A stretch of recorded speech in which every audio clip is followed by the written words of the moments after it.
And this has to be our marquee matchup, and Pragg starts this time with the white pieces. He starts with a momentum of feeling that, hey, maybe Lady Luck is on my side today, because maybe Kaisa, the god of chess, is smiling at me today because I just won a completely lost position. Absolutely right, and now he's definitely going to need all of that against the goat of chess. And we also know that Magnus, has this liking to Pragg, so there might be some psychological aspect there as well. So this will be a very, very cool match to see. And then we have liftoff. Come on, Pragg. Okay, he plays e4. He plays the king's pawn. We have liftoff there. Okay, if we can have the bird's eye view, so we can go a deep dive into each of the games. I think the Pragg versus Magnus board is the bottom right corner. It is the Italian opening. Magnus has played that h6 on the corner of the board to stop the bishop from coming to g5. I believe Vishy sir said yesterday that is a very, very sharp opening, and I have seen many games of Pragg playing bishop to g5. So Magnus not trying to go into an extremely sharp opening early on. Rook e1 happens on the board, and maybe his idea is to open up that square for the knight to go to f1 and then to g3. Very, very typical in these positions, Tanya. Classic thematic play so far, and it's Magnus who gets the first central break in, and it's so much about that. Does white strike with d4 or black strikes with d5? Meanwhile, on the other boards, we've still got cagey action going on. No central break so far, but also what catches my attention is the Wesley versus Vidit, the bottom left board.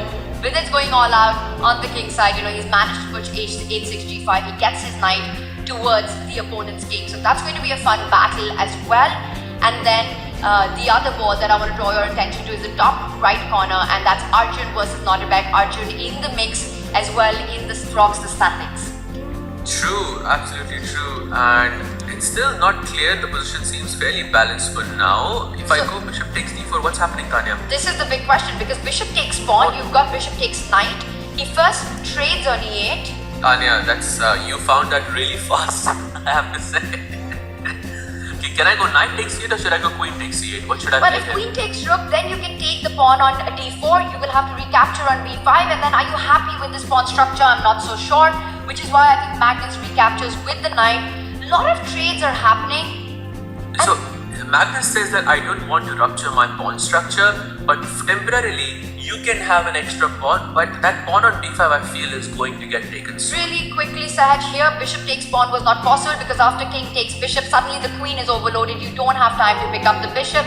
If you throw in a rook takes rook, the bishop gets defended. You can recapture with the queen or the bishop. So bishop takes pawn was a tactic that doesn't work. Instead, rook takes rook on fire as usual.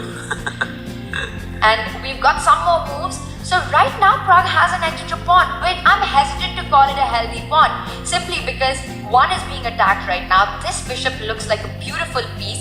Yes, you can argue that white has its counterpart, but look at the key defending role that Magnus's bishop on f8 is doing right now. Absolutely defending that g7 pawn, so all of those king side attack ideas with queen g4 are not possible, at least for the moment. Maybe I can capture bishop take. What? No, that did not happen. Queen to f6 would have been a blunder. That was a bad moment to have a lag.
c5, and I think the b5 pawn is getting taken very, very soon. I believe in the next move itself.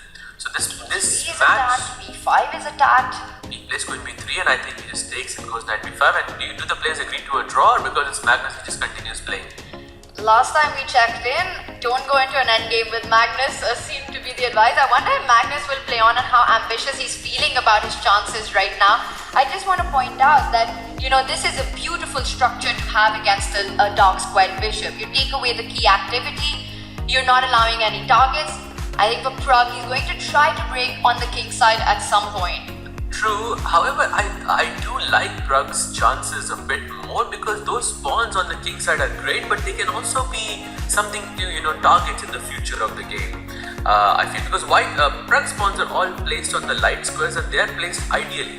Black's bishop can never attack them ever. So I do like his chances a bit more. I think it is Pragg who's trying to play this, but I think this is going to materialize into a draw very, very fast. Well, the king of chess has a great king right now in the center of the board. I like his piece activity. Very possible. I think the most likely outcome in this one is a draw. Big question is Magnus going to play this on? Because also Pragg is on 5 seconds. He just plays d4, so he's just off. That's a polite draw offer. He doesn't want any imbalance anymore. He wants to go for the draw. Just look at the way Magnus is thinking about his decision. He wants to try to keep as much tension on the board as possible. He's struggling to find a way to keep the game going. He seems to be unhappy that he can't find a way to. Oh, he just offered a draw because I think he wanted to pin the pawn, but he realizes his own knight is hanging. Everything gets traded off. Pragg versus Magnus. A big encounter ends in a draw. Meanwhile, Saj, where do you want to go to next? I think let's hop over to Vincent versus